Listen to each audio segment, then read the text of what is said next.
သာသနာတော်နှစ်1553နှစ်ကောဇာတက္ကရာ1380ခုနှစ်တပူတွင်လာပြီကျော်9ရက်ရန်ကုန်တိုင်းမင်္ဂလာတောင်ညွန့်မြို့နယ်သဇွန်တောင်ရွှေကျင်ကျောင်းတိုက်တပြေရိပ်ဓမ္မဗိမာန်တော်ကြီးကို15ကြိမ်မြောက်ဆင်းရဲခြင်းပပြုလုပ်အပ်သည့်ချမ်းပြုအကျုံးတပြေကံဆရာတော်ဘုရားကြီး၏ဂုဏ်ကြီးကိုမှန်းဆပူဇော်သည့်ဓမ္မသဘင်အဖွဲ့အခမ်းအနားဝယ်ဟောကြားအပ်သောစိတ်ထားမြင့်မြတ်သူအကြောင်းတရားဒေသနာတော်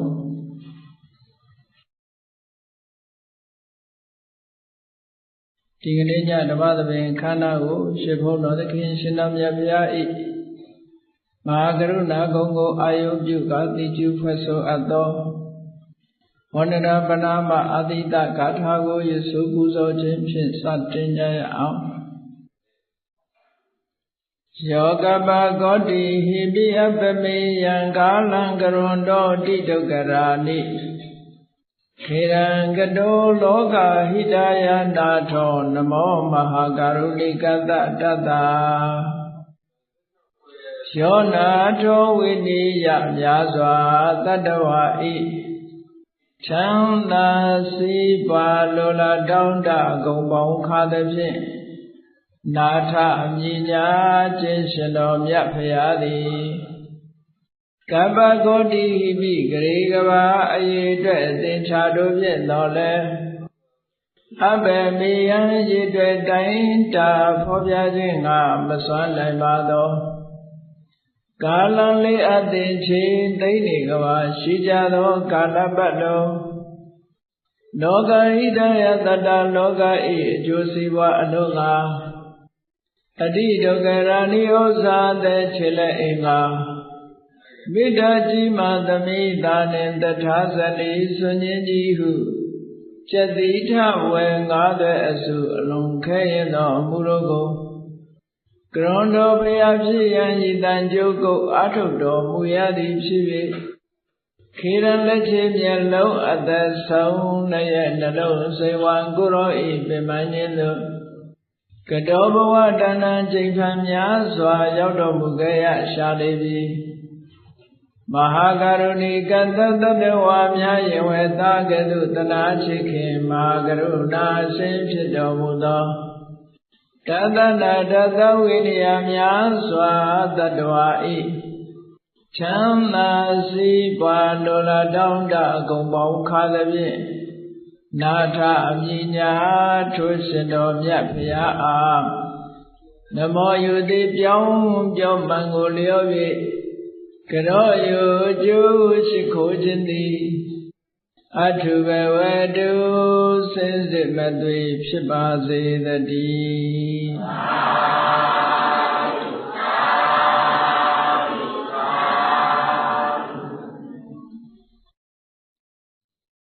စိတ်ထားမြင့်မြတ်သူလောကမှာလူတိုင်းတော့စိတ်ရှိကြတာပဲသို့သောလူတိုင်းရဲ့စိတ်ထားဟာမြင့်မြတ်သလားလို့ဆိုရင်မမြင့်မြတ်ကိုယ့်ကိုဆန်းစစ်ကြည့်ရမယ်လားစိတ်ထားမြင့်မြတ်တယ်ဆိုတာဘယ်လိုဟာမျိုးမှစိတ်ထားမြင့်မြတ်တာလဲတို့တွေဟာစိတ်ထားမြင့်မြတ်မှုရှိကြရဲ့လားကိုယ့်ကိုဆန်းစစ်ပြီးတော့ကြည့်စိတ်ဆိုတာတော့လူတိုင်းမှာပဲရှိတယ်ထိုစိတ်နဲ့သဘောထားမြင့်မြတ်တဲ့ပုဂ္ဂိုလ်ဟာတကယ်မြင့်မြတ်တဲ့ပုဂ္ဂိုလ်မှသာလျှင်စိတ်သဘောထားကလည်းမြင့်မြတ်တယ်တဲ့ပုဂ္ဂိုလ်မြင့်မြတ်တယ်ဆိုတာစိတ်ဓာတ်မြင့်မြတ်လို့ပုဂ္ဂိုလ်လည်းပဲမြင့်မြတ်တယ်လို့ခေါ်တာစိတ်ထားမြင့်မြတ်တဲ့ပုဂ္ဂိုလ်ဆိုတာမြင့်မြတ်တဲ့စိတ်ထားရှိလို့စိတ်ထားမြင့်မြတ်တဲ့ပုဂ္ဂိုလ်ရှိတယ်အဲ့တော့မြင့်မြတ်တဲ့စိတ်ထားဆိုတာဘယ်လိုဟာတွေလဲဘယ်လိုအရေးချင်းတွေလဲဆိုတာသိရှိနားလည်ဖို့လိုတယ်ပေါ့နာမအားဖြင့်ပြောမယ်ဆိုရင်စိတ်ထားမြင့်မြတ်တဲ့ပုဂ္ဂိုလ်တွေဟာအရိယသူတော်စင်တွေရဲ့စိတ်ဓာတ်ဟာလွန်မြင့်မြတ်တယ်လို့ပြော အကြမ်းပြင်းအပြင်ပြောမယ်အရိယာမဟုတ်ဘူးတာမန်ပုဂ္ဂိုလ်တွေထဲမှာဘယ်လိုပုဂ္ဂိုလ်ဟာစိတ်ထားပြင်းပြသလဲလို့ဆိုလို့ရှိရင်သူတော်ဘာရဲ့ပြက်လို့ရပျက်စီးချောင်းမကြံစီပဲနဲ့အများကောင်းရာကောင်းကြောင်းကိုကြံစီလှုပ်ဆောင်တဲ့ပုဂ္ဂိုလ်တွေဟာစိတ်ထားမြဲမြဲသူလို့ဒီလိုခေါ်နေနောက်တစ်ခုအားဖြင့်ပြောမယ်ဆိုလို့ရှိရင်အဂတိ၄ပါးမလိုက်စားတဲ့ပုဂ္ဂိုလ်လည်းပဲစိတ်ထားမြဲမြဲတယ်လို့ပြောအဂတိ၄ပါးဆိုတာလူတိုင်းသိကြတယ်အဂတိလိုက်စားတယ်ဆိုတာကိုအဓိပ္ပာယ်ရှင်းရှင်းပြောရမယ်အဂတိဆိုတဲ့အဓိပ္ပာယ်ကမလိုက်တဲ့နာကိုဂတိလိုက်တာအဂတိဆိုတာမသိလျော်တဲ့အလုပ်ကိုလုပ်တာမျိုးမသိလျော်တဲ့ဘက်ကိုလိုက်သွားတာမျိုးဒါပြင်မသိလျော်တဲ့ဘက်ကိုလိုက်သွားတာဆိုတာအကြောင်းမဲ့လိုက်တာလားလို့ဆိုတော့မဟုတ်ဘူးအကြောင်းရှိတယ်အဂတိဆိုတာတရားလမ်းကြောင်းကနေတိမ်ဆောင်းပြီးတော့သွားတာကိုအဂတိလို့ပြောတာနော်သွားရသောစဉ်လမ်းမကြီးရှေ့တန်းနဲ့လမ်းကြောင်းကသွေးဖြီးသွားတယ်လို့ပြောရတယ်မိသားတွေဘာတွေလမ်းချော်သွားတယ်ဆိုလို့ရှိရင်အန္တရာယ်မရှိဘူးလားကားတွေလည်းလမ်းချော်သွားရင်အန္တရာယ်ရှိတာပဲလေမြန်လည်းပြေးလမ်းကလမ်းချော်သွားရင်အန္တရာယ်ရှိတာပဲဒီအဂတိဆိုတဲ့သဘောကလမ်းချော်သွားတယ်လို့ပြောတာနော်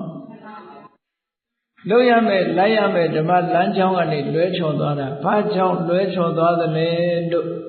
ဆိုလို့ရှိရင်ဆန္ဒတဲ့မညီမျှတဲ့ဆန္ဒတွေလူတွေမှာရှိတယ်ဒီနေရာမှာဆန္ဒဆိုတာလောဘကိုရည်ညွှန်းပြီးတော့ပြောတာဆန္ဒဂတိတစုံတစ်ယောက်ပေါ်မှာခင်မင်တယ်ကြံတဲ့တစ်ယောက်ပေါ်မှာတော့ခင်မင်မှုမရှိဘူးခင်မင်မှုရှိတဲ့အပေါ်မှာခင်မင်မှုရှိတာကိုအကြောင်းပြုပြီးတော့မလုပ်တဲ့အလုပ်ကိုလုပ်လိုက်လို့ရှိရင်ဆန္ဒဂတိလိုက်တယ်လို့ပြောတာပေါ့ဓမ္မလမ်းကြောင်းကလွဲသွားပြီခင်မင်မှုရှိသည်ဖြစ်စေမရှိသည်ဖြစ်စေဓမ္မလမ်းကြောင်းကတော့ဒီလမ်းကြောင်းပဲထားရအောင်ခင်မင်မှုကိုအကြောင်းပြုပြီးတော့ဓမ္မလမ်းကြောင်းတိမ်းဆောင်းသွားရင်ဒါအဂတိလိုက်တယ်လို့ပြောတာပေါ့ခင်မင်မှုရှိတဲ့ပုဂ္ဂိုလ်အတွက်တစ်မျိုးခင်မင်မှုမရှိတဲ့ပုဂ္ဂိုလ်အတွက်တစ်မျိုးဆိုလို့ရှိရင်ဒါဓမ္မလမ်းကြောင်းမဟုတ်တော့ဘူးပေါ့နောက်တစ်ခုကဒေါသဂတိလူတွေစိတ်ထဲမှာအလိုမကျဒေါသထွက်နေတဲ့အခါမှာတစ်မျိုးစိတ်ကြီးနေတဲ့အခါမှာလူတွေကတစ်မျိုးဆုံးဖြတ်ချက်ချကြတယ်ဒေါသထွက်နေတဲ့အခါမှာဆိုလို့ရှိရင်ဓမ္မလမ်းကြောင်းကိုမစင်စားတော့ပဲနဲ့ဒေါသထွက်နေရင်ဒေါသအလျောက်လုံးမိတယ်ပြောမိတယ်အဲ့ဒါလည်းအဂတိလိုက်တယ်လို့ခေါ်တာပဲနောက်တစ်ခုကတော့မောဟဂတိတဲ့လုတ်တဲ့နာလားမလုတ်တဲ့ဘူးလားမှန်နာလားမမှန်ဘူးလားဓမ္မလားအဓမ္မလားခွဲခြားမသိဘူးမသိသည့်အတွက်ကြောင့်တွေးဝေမှုတွေကိုအကြောင်းပြုပြီးတော့မလုတ်တဲ့နာလုံမိသွားတယ်မောဟဂတိလို့ခေါ်တယ်အမှန်မှန်ဝေဖန်ဆုံးဖြတ်နိုင်စွာမရှိသည့်အတွက်ကြောင့်ဓမ္မလမ်းကြောင်းကလွဲချော်သွားလို့ရှိရင်မောဟဂတိပဲနောက်တစ်ခုကဘယဂတိကြောက်ရတဲ့ပုဂ္ဂိုလ်ရှိတယ်လို့မကြောက်ရတဲ့ပုဂ္ဂိုလ်ရှိတယ်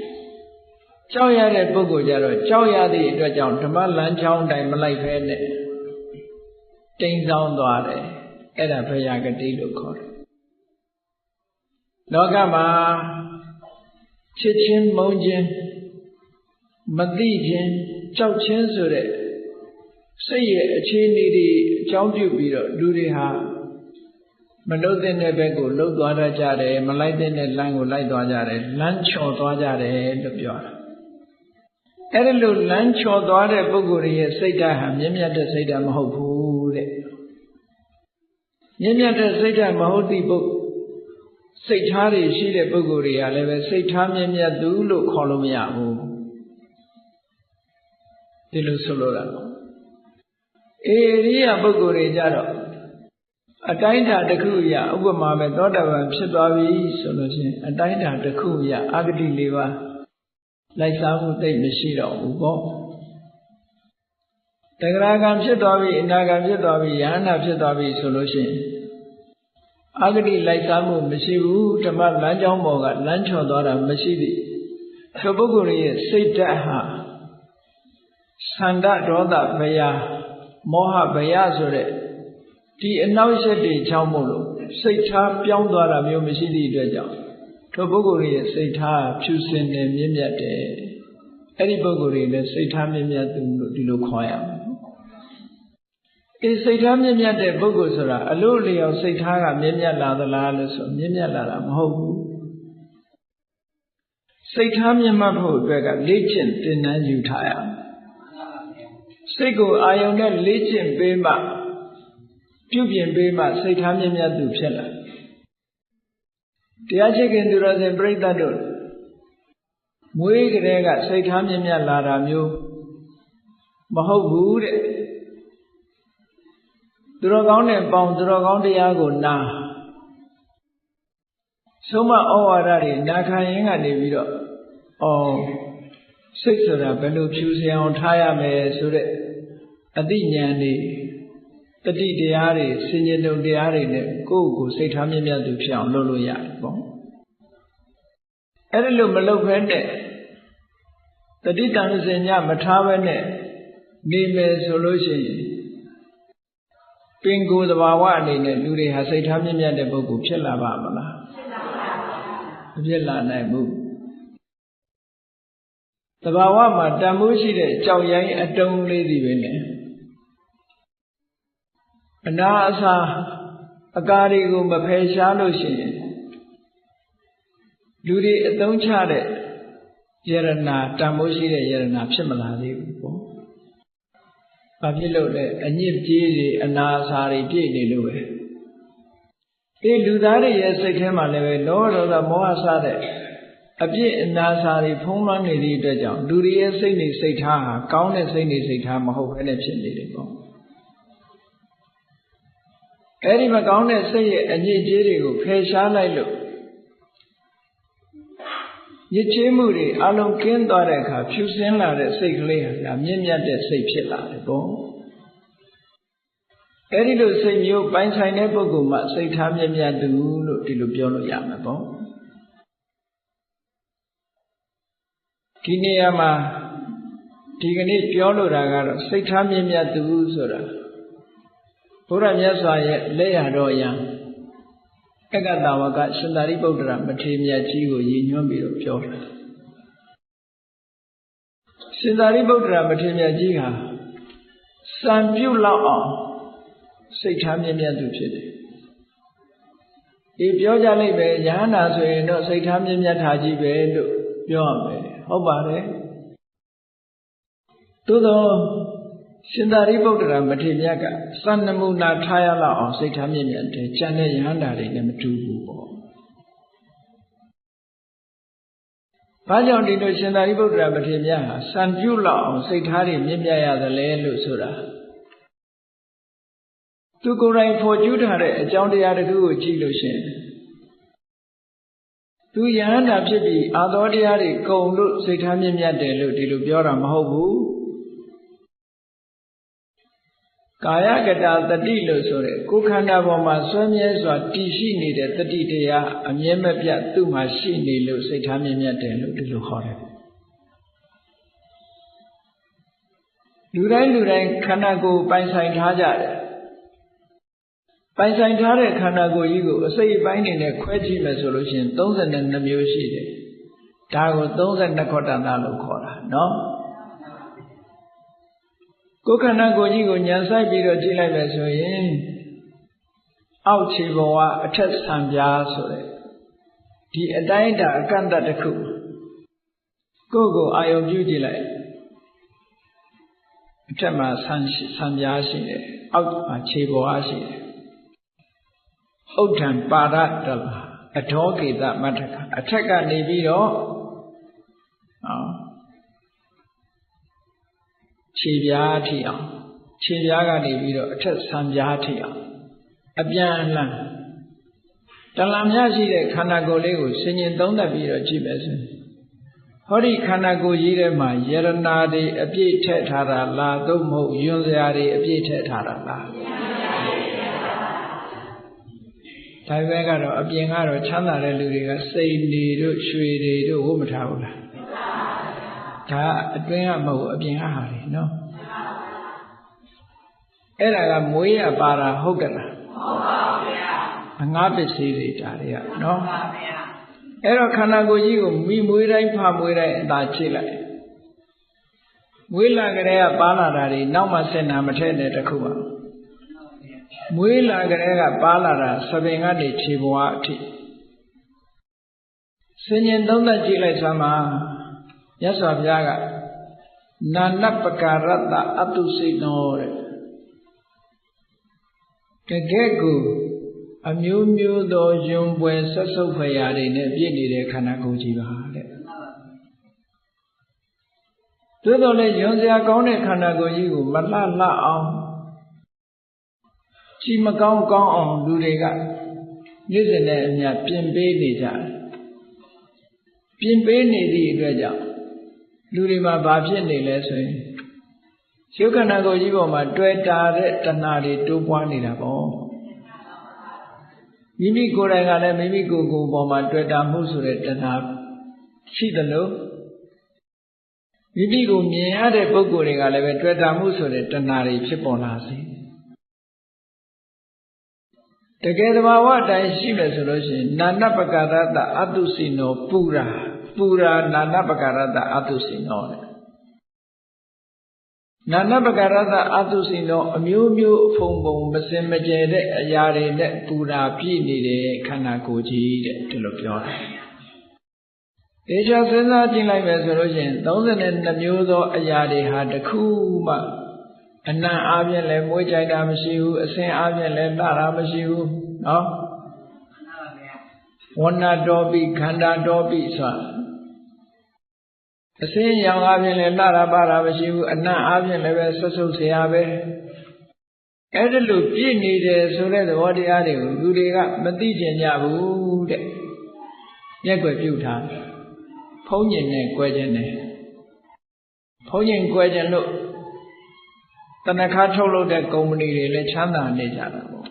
ပေါင်တာထုတ်တဲ့ကုမ္ပဏီတွေလည်းချမ်းသာမိတ်ကပ်ထုတ်တဲ့ကုမ္ပဏီတွေချမ်းသာဘာလို့ဖုံးကွယ်ဖို့လုပ်ကြတယ်ဟုတ်ကဲ့သဝိရာဂလို့ဆိုတဲ့အရေးပေါ်မှာတတ်မဲ့တဲ့တဏှာတွေတိုးပွားရတိုးပွားကြောင်းအသုံးပြုပြီးတော့နေကြသည့်အတွက်ကြောင့်ခန္ဓာကိုယ်ပေါ်မှာစိတ်ကတော့ရောက်တယ်ဘယ်လိုနဲ့ရောက်တာတုံးဆိုအလှပြင်မှုအနေနဲ့စိတ်ရောက်တာတဲ့မတက်မတဲ့ရွံ့စွဲတွေခန္ဓာကိုယ်ထဲမှာပြည့်နေပါလားဆိုတဲ့အတွေးနဲ့ရောက်တာမဟုတ်ဘူးမှန်ကြည့်တဲ့အခါ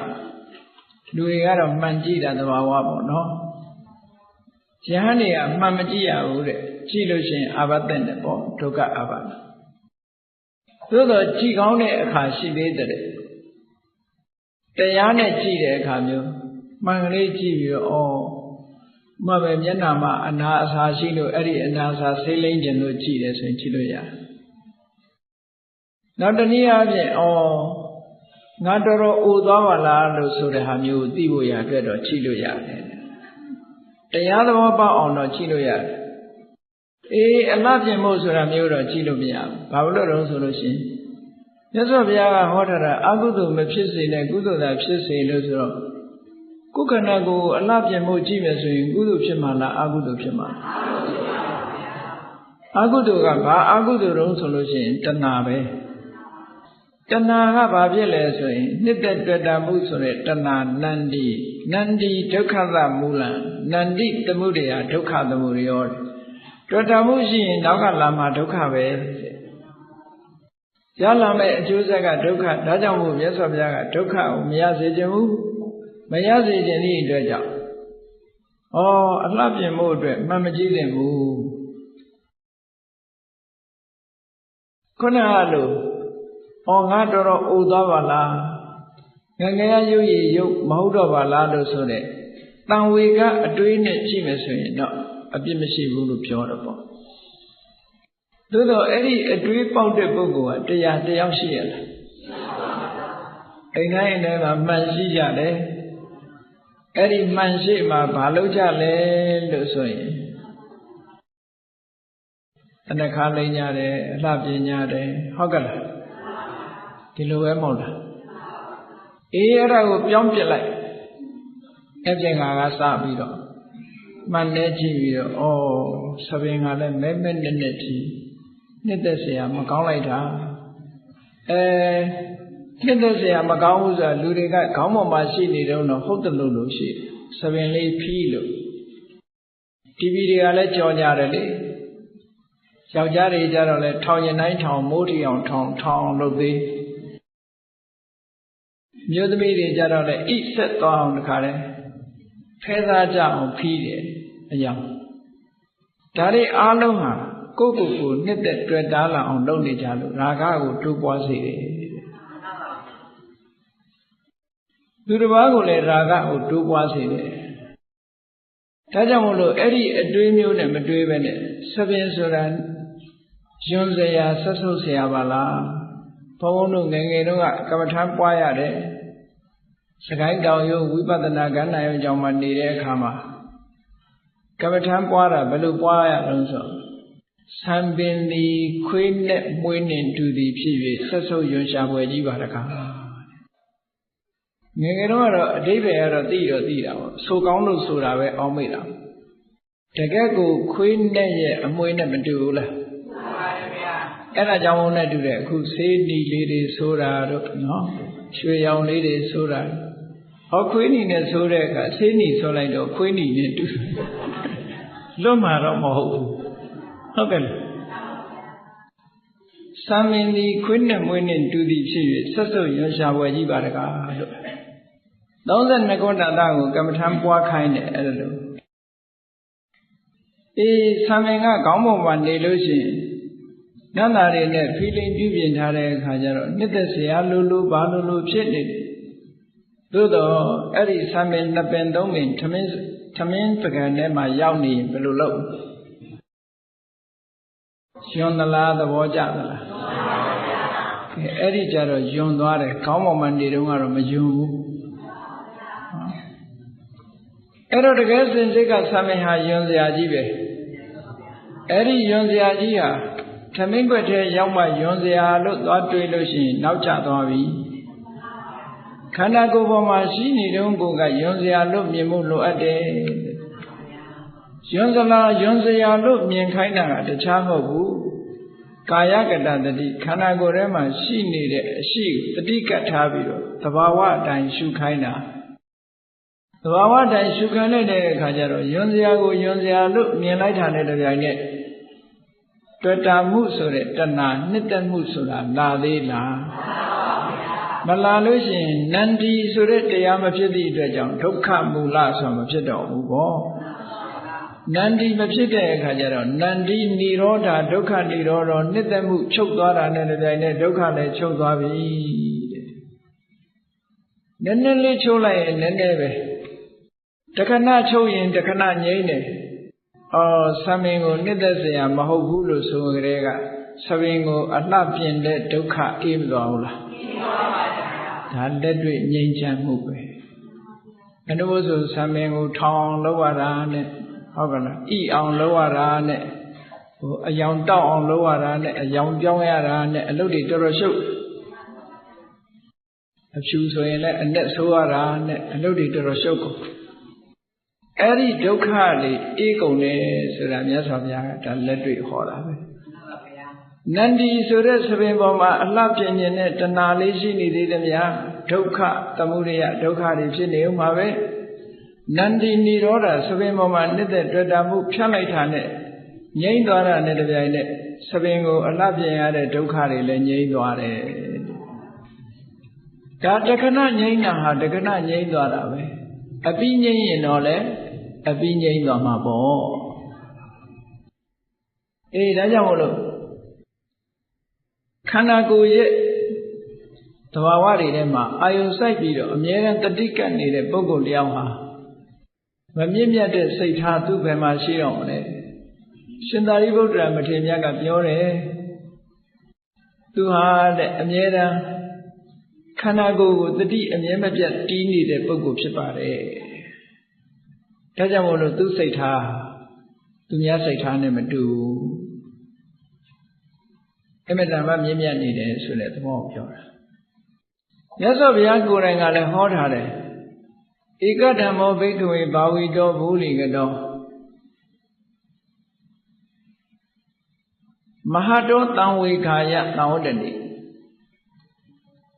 ဒီတရားတစ်ခုကိုပွားများအားထုတ်လိုက်မယ်အချိန်ချင်းထပ်ထပ်ဖြစ်အောင်ကြိုးစားလိုက်မယ်ဆိုလို့ရှိရင်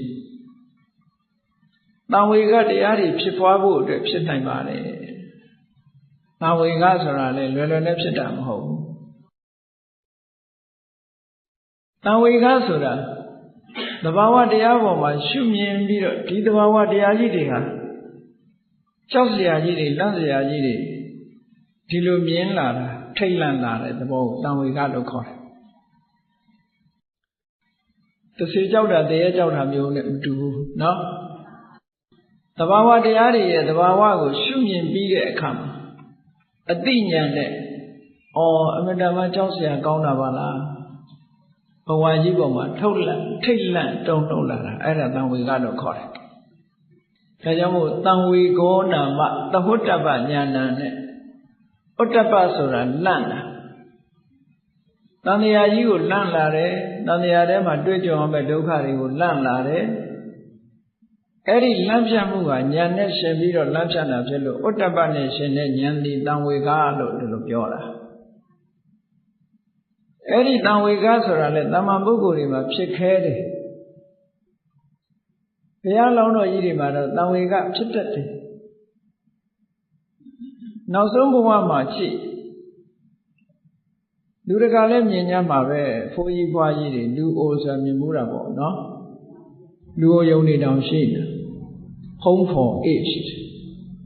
အသက်အရွယ်ကြီးတဲ့ပုဂ္ဂိုလ်တွေအတွက်နှင်းစီကုန်းသွားကြည့်ဖို့ဖိုးဖွားရိပ်သာကြီးဖိုးတွေဖွားတွေရှိတာသို့သောအဲ့ဒီဖိုးဖွားတွေသွားကြည့်ပြီးတော့ငါလည်းအိုရအောင်မှလို့သိမစင်စားဘူးအဖိုးကြီးရဲ့အဖွားကြီးရဲ့ဒါနဲ့ပဲပြီးလာကြတာနော်အဖိုးကြီးတွေဖွားကြီးတွေသမင်းလေးသွားကြွေးလိုက်အောင်ပါပဲလှူလိုက်အောင်ပါပဲဒီစိတ်ကလေးတော့တင်ပေါ်တော့ငါလည်းအိုရအောင်မှာပါလားဆိုတဲ့အတွေးလေးကရှိတဲ့လူကအမှန်တမ်းနည်းပါလိမ့်မယ်တံဝေကဖြစ်ခဲ့တာမဟုတ်ဘူးတဲ့တံဝေကဘိုးဘွားရိပ်သာသွားလို့တံဝေကမဖြစ်ခဲ့ဘူး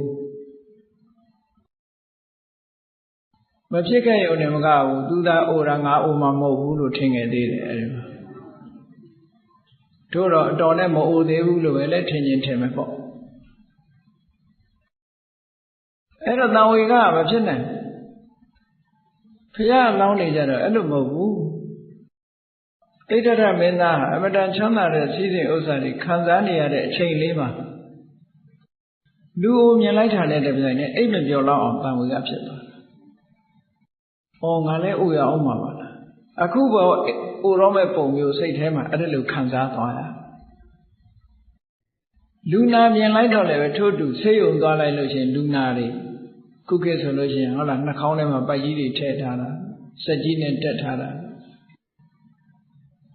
ပိုက်ကြီးခွဲထားတာပလင်းကြီးတက်ထားတာစုံးနေအောင်မြင်မှာပဲလူနာဆိုအဲ့ဒါတွေမြင်လဲဘာဖြစ်တာရှာပါလိမ့်ဒီလောက်ပဲတွေးမှာပေါ့ငါလည်းနာရအောင်မှာပဲလို့ဒီလိုတွေးဖို့မရှိတော့နော်တံဝေကဆိုတာမဖြစ်နိုင်ဘူးတော့ဖះလောင်းကြတော့အဲ့လိုမဟုတ်ဘူးလူနာမြင်လိုက်တာနဲ့တပြိုင်နက်အိပ်မပြောငါခန္ဓာကိုယ်ကြီးမှလည်းအဲ့လိုနာတဲ့သဘောတွေရှိနေပါလားဆိုတဲ့အတွေးလွှမ်းမိုးနေတံဝေကဆိုတာအဲ့ဒါလူသေးမြင်လိုက်တဲ့အခါလည်းပဲဒီလိုပဲကတိခေကြတော့လူသေးရေဝေးသွားပြီးတော့ဟုတ်လားလူမှုရေးရမရှောင်နိုင်တဲ့ပုဂ္ဂိုလ်တွေဆွေတဲ့မျိုးတဲ့တို့မိတ်ဆွေတို့ဘာလို့ဆိုလိုက်ပို့လိုက်အတုဝကဝေတဲ့ရတ္တောင်လေးနဲ့အေးမြတ်မြတ်ခတ်ပြီးတော့စကားလေးတပြောပြောပဲတံဝေကတော့မလာဘူးတံဝေကမလာတဲ့ပြင်သေတဲ့လူတောင်အပြစ်တင်လိုက်သေးတယ်ဒီလူကအစားမဆောင်ဦးတော့သေတယ် ရေကျိုးမလို့သေးတယ်နော်ဘာဖြစ်လို့သေးတယ်ညာဖြစ်လို့သေးတယ်ကျမ်းမာရေးဘီဥမဆိုင်လို့သေးတယ်တွေးလို့ရှိမြောင်တည်ရတဲ့ဝက်သားတွေစားတာကိုအပြစ်ကတင်ခံရသေးတယ်သူ့မြတ်သေးတာသိသွားတာအပြစ်မလွတ်ဘူး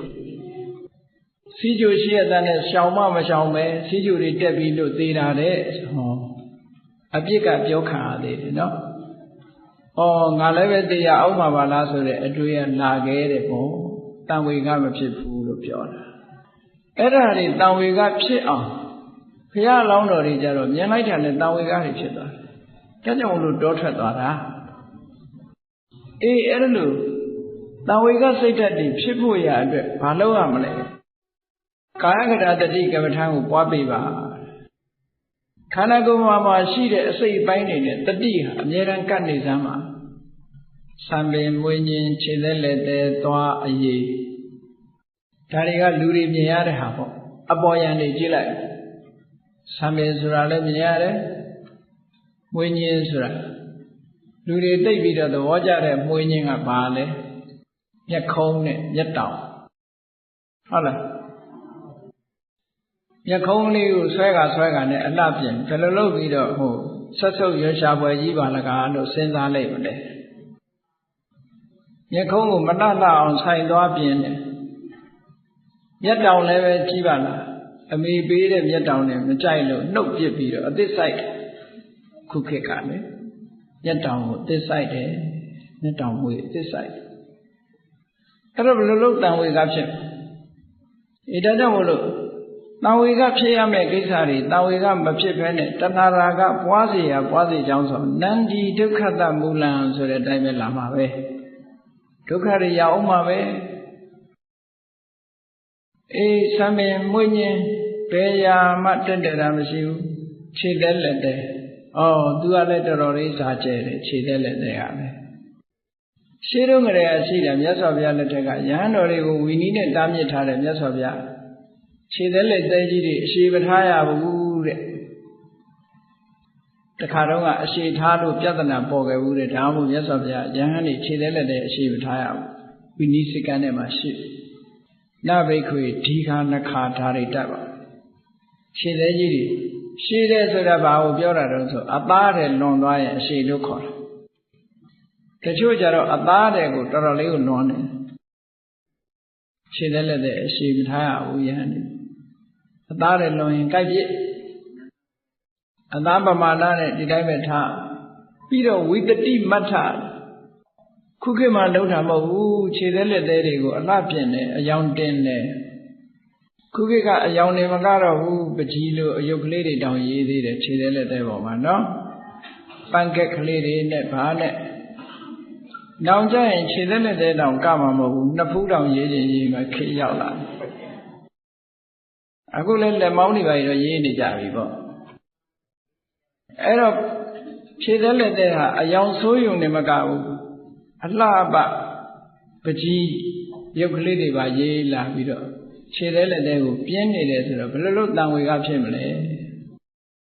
ခြေသက်လက်သေးဒါလူတွေကမြင်ရတာဆိုအကုန်ပြင်းတာပဲခြေသက်လက်သေးသွားဆိုတာတော့မပြောနဲ့သွားဆိုင်တွေချမ်းသာနေကြတယ်သူနေတဲ့သွားမညီလို့ဆိုသွားညှိခေါ်နေရင်လည်းချိုးပစ်ပြီးတော့ပြန်ဆိုင်အဲ့တော့အမျိုးမျိုးဖုံဖုံအလှပြင်ကြတယ်မြတ်စွာဘုရားက32ခုအထာတယွန်းစရာတွေပါနာနပကရတအတုစီနောပူရာမတည့်မတည့်ယွန်းစွယ်တွေနဲ့ပြည့်နေတယ်ဆိုတာကိုဖုံးကွယ်ဖို့ရကြိုးစားကြတယ်တဲ့မသိအောင်လို့ကြိုးစားနေကြတယ်မသိချင်ကြဘူးတဘာဝအစစ်မှန်တွေကိုဖုံးကွယ်ဖို့ကြိုးစားနေကြတယ်ခြေသက်လက်သက်သွားအရေးဆိုတာလည်းပဲဟုတ်လားအသားမဲ့တဲ့လူကဖြူအောင်လုပ်တယ်ဖြူတဲ့လူကမဲအောင်လုပ်တယ်လူဆိုတာကိုယ့်ဟာနဲ့ကိုယ်ကျင့်နှက်ခဲတယ်အသားဖြူတဲ့လူကမဲတာကြိုက်နော်အသားမဲ့တဲ့လူကဖြူအောင်လုပ်ချင်နိုင်ငံသားတွေမှာလုပ်တာပြောတော့ဗမာပြည်ကလူတွေတော့မလုပ်တော့ဘူးဘွားတော့ဤပညာတွေကအလွန်ကောင်းတော့မိုက်ကယ်ဂျက်ဆင်တို့ဆိုလဲပြစ်တာမဟုတ်လားအယောင်တွေပါလေအဲ့ဒါလို့အသားအယောင်ကစပြီးတော့ပြောင်းပြစ်ချင်တယ် လှအောင်ပြင်းနေကြတာဆိုတော့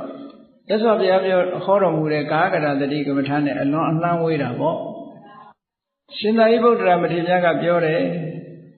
ခန္ဓာကိုယ်ပေါ်မှာတဲ့သူ့ရဲ့တတိဟာအမြဲကပ်နေပါလေ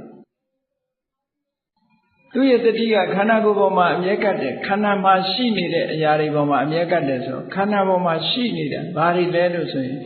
အခုပြောတဲ့32ကောဋ္ဌတာပေါ့ဒါတွေတင်လားလို့ဆိုမကဘူးခန္ဓာမှာရှိနေပါလို့လျောင်းထိုင်ရသွားလှုပ်ရှားမှုတွေရောမရှိဘူးလားရှိပါတယ်ဗျာအဲ့ဒါတွေပေါ်မှာလည်းပဲအမြဲတမ်းတတိကတ်တယ်လို့ဒီလိုဆိုလို့တတိတံစင်ညတို့မဟာတတိပဒံတော့မှာလာတဲ့အတိုင်းဣရိယာပဋ္ဌပပလျောင်းထိုင်ရသွားဣရိယာပုတ်အကြီးစား၄မျိုးတတိတံစင်ညဆိုတဲ့အသေးစားလေးတွေရှေ့ရှုကြည့်တာတို့စောင်းငယ်ကြည့်တာတို့ရှေ့လန်းတာတို့နောက်ဆုတ်တာတို့ကအစစားတာတောက်တာနောက်ဆုံးမှာအိမ်သာတက်တာကအစအမတ်တမဲ့မဟုတ်ဘဲနဲ့ခန္ဓာကိုယ်ကြီးရဲ့အနေအထားကိုတတိနဲ့အမြဲမပြတ်စောင့်ကြပ်နေတဲ့အသိပညာပါရှိတဲ့တတိတွေနဲ့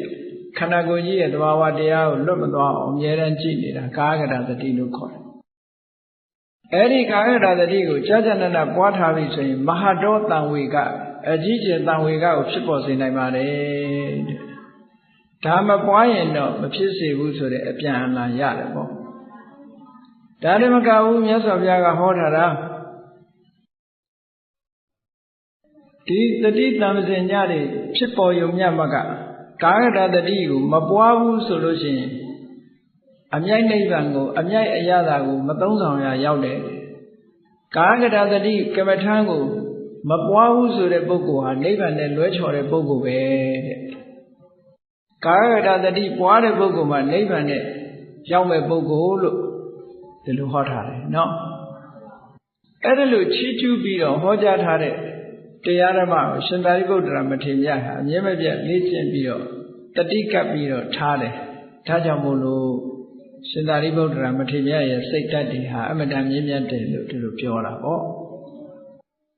အဲ့ဒီစိတ်ထားမြင့်မြတ်မှုနဲ့ပတ်သက်လာလို့ရှိရင်ရှင်သာရိပုတ္တရာမထေရပင်ကိုယ်ကသဘောထားပျော့ပြောင်းပြီးတော့စိတ်နူးညံ့တဲ့ပုဂ္ဂိုလ်မျိုးပဲရှင်သာရိပုတ္တရာနဲ့ပတ်သက်ပြီးတော့ရှင်းတတ်စရာလေးတွေအများကြီးရှိတယ်ရှင်သာရိပုတ္တရာဆိုတာအားလုံးသိကြတဲ့အတိုင်းဖျားပြီးရင်အကြီးဆုံးပဲအကြီးဆုံးဆိုတာပညာဉာဏ်အထက်ဆုံးပုဂ္ဂိုလ်ပေါ့အဲ့ဒါတော့ပညာဉာဏ်ကြီးတဲ့ပုဂ္ဂိုလ်ဟာမာနဆိုတာတရွေးသားမှမရှိဘူးဒါပြောလိုက်ပဲယဟန္တာဆိုတာရှင်ဘုရားဘယ်မာနရှိမလို့ပြောကောင်းပြောလိုက်မယ်သို့တော်ရှင်သာရိပုတ္တရာမှာမာနမရှိဘူးလို့ပြောတာအရေးအယောင်လေးတောင်မရှိဘူးပြောတာနော်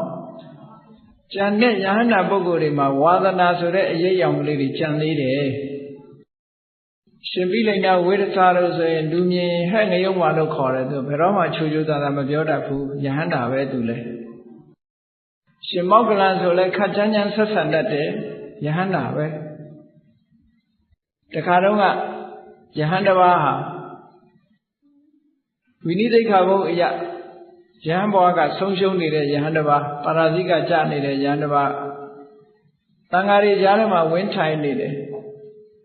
မြတ်စွာဘုရားကဩဝါဒပါဠိမောက်ပြမလို့ကြည့်လိုက်တော့ဒီပုဂ္ဂိုလ်ပါနေတာနဲ့မပြဘဲနေတယ်ဘယ်လောက်ထိအောင်ကြာအောင်ထိုင်နေရတော့ဆိုတညာလုံးမိုးလင်းကန်နီးသွားတာပဲမိုးလင်းကန်နီးကြတော့မှရှင်အနန္ဒာလျှောက်တယ်ရှင်ဘုရားမိုးလင်းတော့မယ်တဲ့ပါဠိမောက်ပြပါလို့ဆိုတော့အနန္ဒာပရိသတ်မစင်ကြယ်ဘူးလို့ဒီတစ်ခေါက်မှပြောတယ်ဗျာအဲ့ဒါလို့ပြောတော့ရှင်မောက္ကလန်ကကြည့်တယ်ဘယ်သူလဲဘုရားကဘယ်သူပြောတာလဲဆိုတော့ကြည့်တော့အဲ့ဒီငုတ်တုတ်ထိုင်းနေတဲ့ကိုတော်ကိုအဘိညာဉ်တကိုးနဲ့မြင်တာနဲ့တပြိုင်နက်ဝုန်းဝုန်းနဲ့ထသွားနော်ထသွားပြီးတော့ပခုံးလက်နဲ့တို့ပြီးကိုတော်ထွက်ဘုရားကကိုတော်ကိုမြင်နေပြီမထဘူးဟုတ်ကိုတော်မထတဲ့အခါကျခုတ်ဆွဲထူနော်ခုတ်ဆွဲထူပြီးတော့တကားအပြင်ဘက်ကိုတွန်းထုတ်ပြီးတော့တကားကိုချက်ထိုးလိုက်တယ်အဲ့ဒီလိုရှင်မောက္ကလန်ကြတော့လုပ်တယ်ရှင်သာရိပုတ္တရာမထေရမြတ်ကြတော့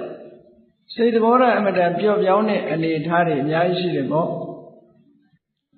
ရှင်သာရိပုတ္တရာမထေရမြတ်ဟာအများနဲ့နေတဲ့နေရာမှာယမယခကျောင်းလိုက်ကြီးတွေမှာအများနေကြတဲ့အခါမှာမသိတော်တာတွေရှိကောင်းရှိနိုင်တယ်ဒါကြောင့်မို့ဇေရဝံကျောင်းတို့ဝေလူဝံကျောင်းတို့ရှင်သာရိပုတ္တရာရောက်တဲ့အခါမှာကျန်တဲ့ပုဂ္ဂိုလ်တွေကဘုရားနဲ့အတူဆုံးခံသွားပြီမယ်လို့ရှင်သာရိပုတ္တရာကတပါးနဲ့ကြံရစ်တယ်ကြံရစ်ပြီးတဲ့အခါသူများတွေဆုံးခံသွားပြီဆိုကျောင်းထဲမှာလှည့်ကြည့်တယ်ဘာအတွက်ကြည့်တာတော့ဆိုတပြက်စီးမလဲရသေးတဲ့နေရာတွင်သူလဲခဲ့တယ်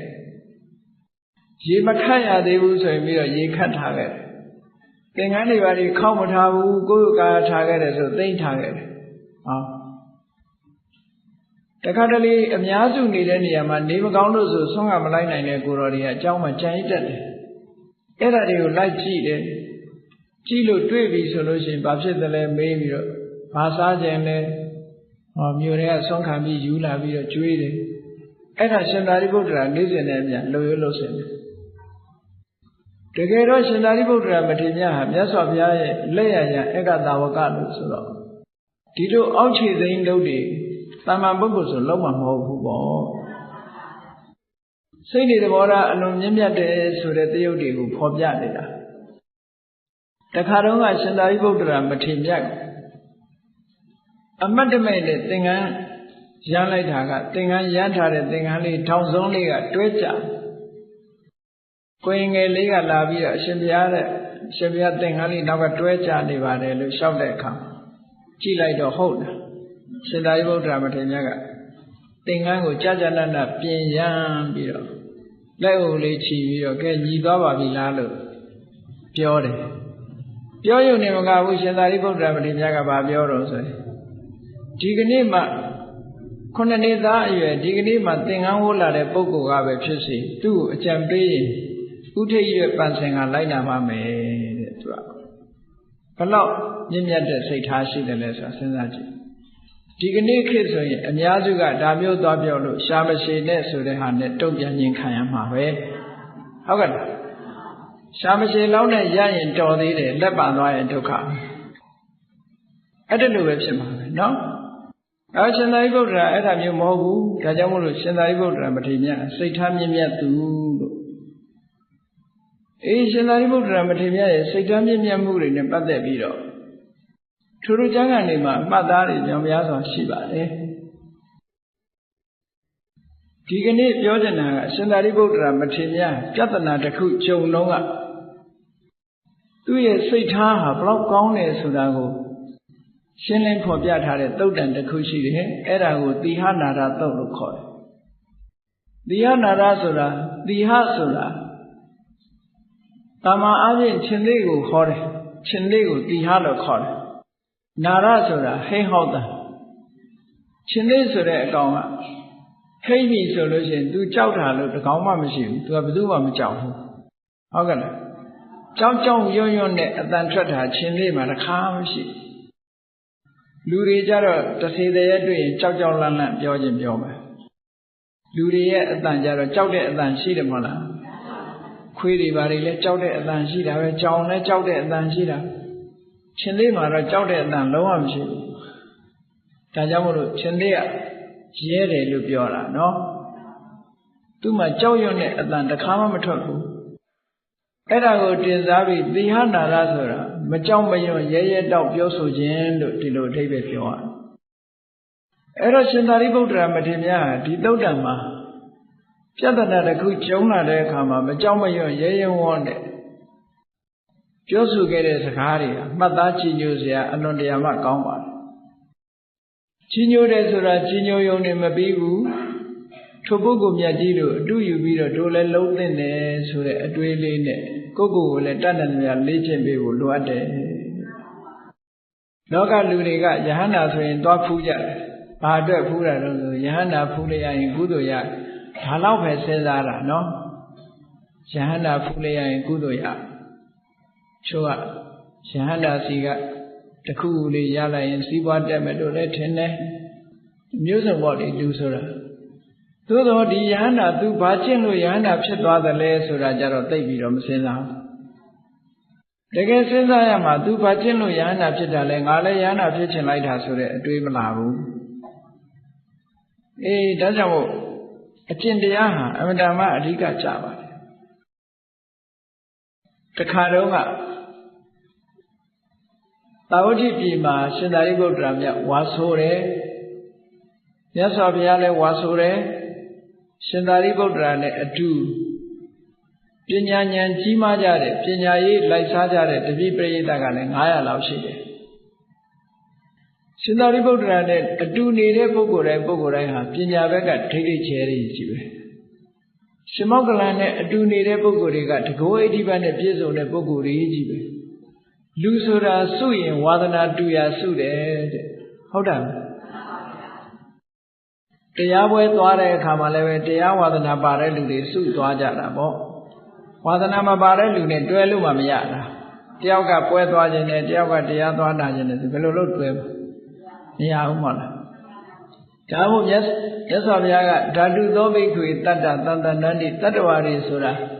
စိတ်ထက်ချင်းပေါင်းသိနေကြတာတူညီတဲ့စိတ်ထက်တူမှပေါင်းလို့ရတာတဲ့အသွင်တူမှပေါင်းလို့ရတယ်လို့ပြောတာဝါဒနာတူတဲ့ပုဂ္ဂိုလ်တွေပေါင်းဆက်တယ်အဲ့တော့ရှင်သာရိပုတ္တရာရဲ့နောက်လိုက်တပည့်တွေကလည်းရှင်သာရိပုတ္တရာလိုပဲအလေးနဲ့စဉ်းစားပြီးတော့အသိပညာကျွယ်ဝတဲ့ပုဂ္ဂိုလ်တွေကြီးပဲရှင်မောက္ကလန်နဲ့အတူနေတဲ့ပုဂ္ဂိုလ်တွေကလည်းတကောဣတိပတ်ကျွယ်ဝတဲ့ပုဂ္ဂိုလ်တွေတကောအရာအမတမထူးချွန်တဲ့ပုဂ္ဂိုလ်တွေဒီလိုနေကြတာအဲ့တော့ရှင်သာရိပုတ္တရာမထေရမြတ်ဝါကျွတ်တဲ့အခါကျတော့ရှင်းတော့ကရဟန်းတော်တွေကဝါတွင်းမှသာတဏှာတဲကိုကြာနေကြတယ်ဝါကျွတ်ပြီဆိုတာနဲ့တပြိုင်နက်အလုံးတဏှာထဲမှာဝန်တုပ်ဝန်ပိုးမဖြစ်စေဖို့ကအကြောင်းတစ်ခုနောက်တစ်ခုကနေမှာနေတဲ့ပုဂ္ဂိုလ်တွေကုသိုလ်ရကြပါစေဆိုပြီးတော့နေစုံလှည့်လည်ပြီးတော့သွားလာကြတယ်ရှင်းတော့ဒါကိုဒေသစာတွေရှိနေတယ်လို့ပြောတာနော်အခုခေတ်ဒေသစာတွေကတော့တစ်မျိုးပဲကြီးပဲချက်က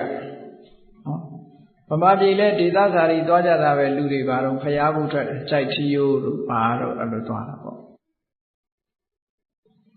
ဖျားဘူးဆိုပြီးပဲလို့တကယ်တော့ဖျားဘူးတာကနည်းပါလိမ့်နော်အဲ့တော့ယဟန္တာတွေက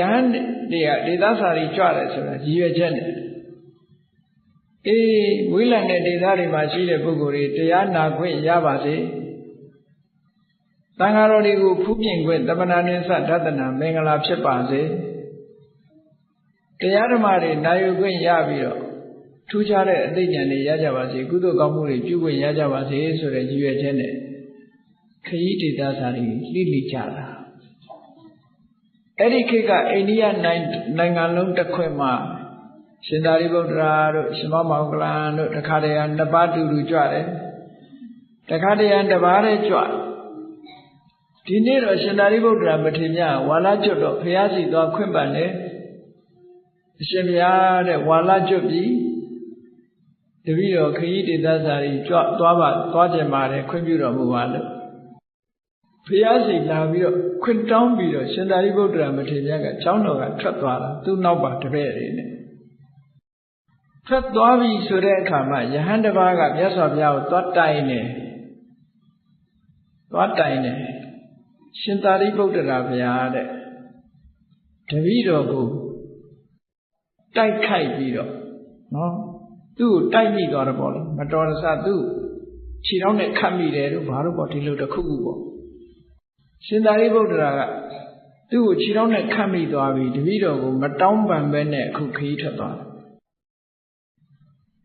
ဗမာလိုချက်ပြောရမယ်ဆိုဒီကိုယ်တော်မာနကြီးတယ်ငါတပည့်ကြီးဆိုပြီးတော့မင်းကိုငါကူးမဆိုင်ဘူးဆိုတဲ့ပုံစံနဲ့တပည့်တော်ကိုစော်ကားမော်ကားလှုပ်သွားပါတယ်လို့ဘုရားသွားတိုင်တာကိုတော်ကပြဿနာဆိုတာလည်းရှိတတ်တယ်နော်အမှန်တော့မတော်တဆလေးတရက်သွားတာဖြစ်ပါလိမ့်မယ်ရှင်သာရိပုတ္တရာမထေရမြတ်ကသူ့နားလေးကဖြတ်သွားတဲ့အခါကျမတော်တဆသင်္ကန်းစာကလေးကတိုက်မိတာဖြစ်ပါလိမ့်အဲ့ဒါလို့တိုက်မိသွားတာကိုရေးကြီးခွင်ကျယ်လှုပ်ပြီးတော့သူ့ကိုမတောင်းပန်ပဲသွားရကောင်လားဆိုဘုရားသွားတိုင်ဘုရားသွားတိုင်တော့မြတ်စွာဘုရားရဲ့ထုံးတမ်းစဉ်လာဘယ်တော့ပဲဖြစ်ဖြစ်ကာယကံရှင်ကိုခေါ်မေးပြီးမှလုပ်လို့ရှိတယ်ဘယ်တော့မှ ငါဖရာပဲငါသိတယ်အမှန်ကန်ဆိုဘယ်တော့မှမဆုံးဖြတ်ဘူးဗျာဒါလည်းအမတန်မှတ်သားစင်တာနော်ကိုင်ကန်ရှင်ခေါ်မေးမယ်ဒီကောင်းပြီဆိုပြီးတော့ယဟန်တစ်ပါးကိုလွှတ်လိုက်တယ်တာရိပုတ္တရာကိုလိုက်ခေါ်စမ်းဆိုတော့ဟိုကဒီသစ္စာကြီးကြွတော့ပြင်မဲ့ထွက်သွားပြီကိုတော်လေးတစ်ပါးတုတ်နောက်ကလိုက်ပြီးတော့အရှင်ဘုရားဖရာကရှင်ဘုရားကိုခေါ်နေတယ်ပြန်ကြွပါအောင်အဲ့မှာရှင်သာရိပုတ္တရာမထေရပြန်ရောက်တယ်ဘုရားရှိပြန်ရောက်လာတဲ့အခါမှာရှင်မောက္ကလန်တို့ရှင်အနန္ဒာတို့ကလည်းဟာအကြောင်းကိစ္စတော့ရှိပြီပေါ့ရှင်သာရိပုတ္တရာမထေရကိုဆွဆွဲမှုတွေဖြစ်နေပြီအဲ့တော့တို့တွေ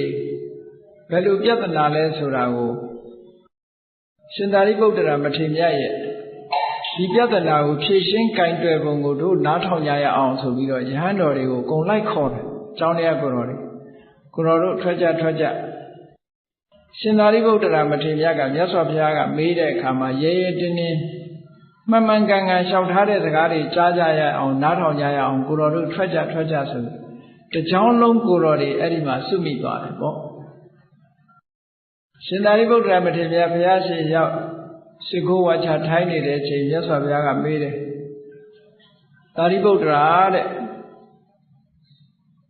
တရင်သုံးမော်ယဟန်တစ်ပါးကတင့်ကိုဆွဆွဲပြီးတော့ပြောနေတယ်သူ့ကိုတိုက်ခိုက်သွားပြီးတော့မတောင်းပန်ပဲနဲ့ဒေသစာရီထွက်သွားတယ်လို့ဆွဲချက်တင်ထားနေတယ်လာပြီးတော့တိုင်တန်းနေတယ်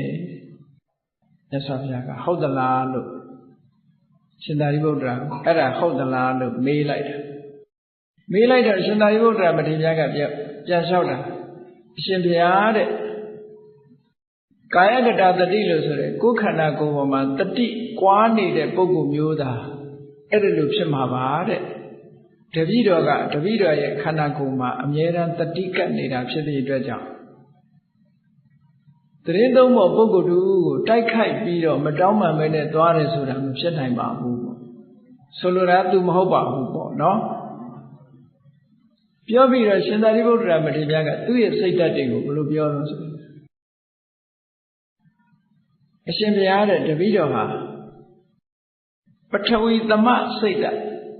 မြေကြီးနဲ့အလားတရံတူတဲ့စိတ်နဲ့နေပါတယ်တပည့်တော်ရဲ့စိတ်ထားဟာမြေကြီးနဲ့အလားတရံတူပါမြေကြီးပေါ်ကိုလူတွေကဂျွန်စရာတွေလည်းချကြတာဂျွန်စရာတွေလည်းတင်ကြနော်